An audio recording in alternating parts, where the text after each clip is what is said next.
Good afternoon, ladies and gentlemen. My name is Debbie Nyanda. I'm the member of my company.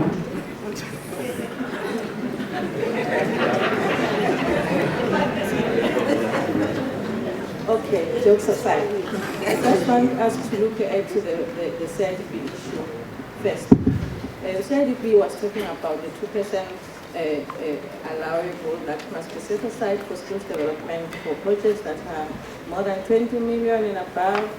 We don't see this happening in public works. How soon can we see that as part of our bids added in our bid amount so that we can be able to do the skills development that is expected from us in terms of assisting the communities? Can you, Mr. Procurement, put 2% added on all bids document so that we can be able to implement the skills development issues as well as the other things that I'm going to say.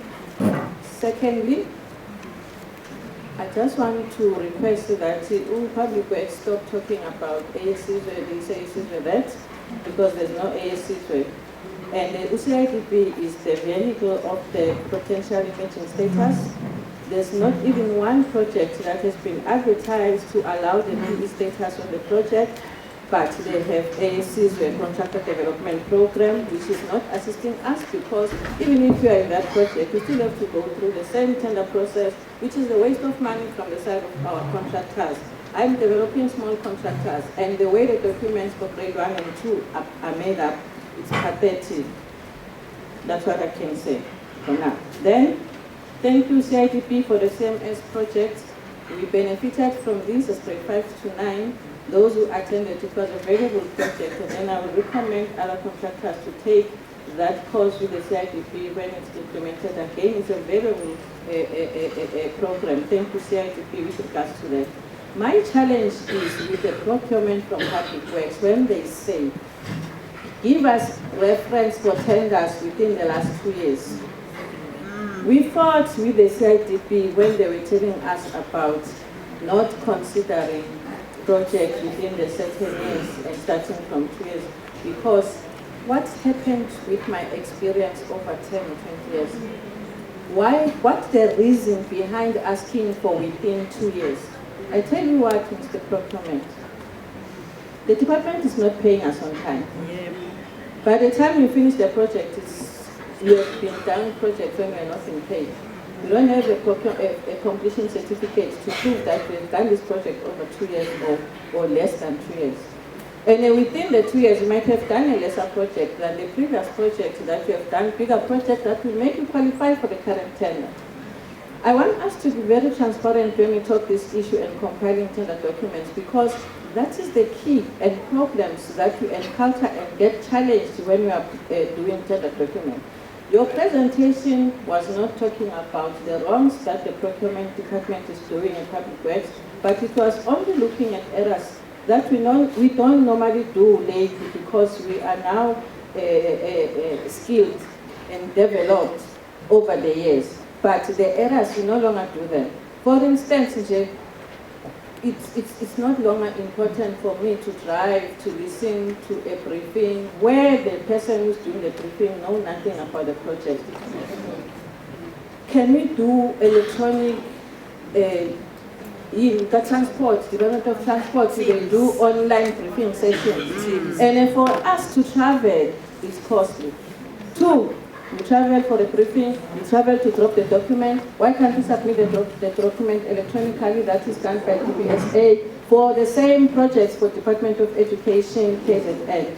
After traveling to drop a document, there's no parking, then you are late by 1 minute, and then a document is not taken for consideration, it doesn't end.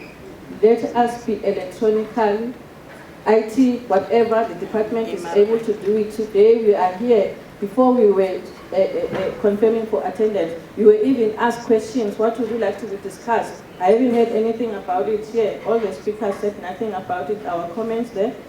Then, Mr. Procurement, why are you asking us for a bank rating, if I may ask? If you are not paid on time, Where are you going to get a positive rating from the bank? No one will give us a bank rating. And this issue we have, it's not the first Imbizo, by the way. We have been called several times to these sessions, but there are no improvements onto issues that we raised on this session. But it's because in most of these sessions, the procurement will keep on talking about making errors. Now, just a second for you. 1 second, and then we can move to the next question. Please. Just 1 second. Yeah. Where? Oh, but 1 second might cover important issues. We had here the Department of Employment and Labor, who Mr. Procurement will ask us for a good standing.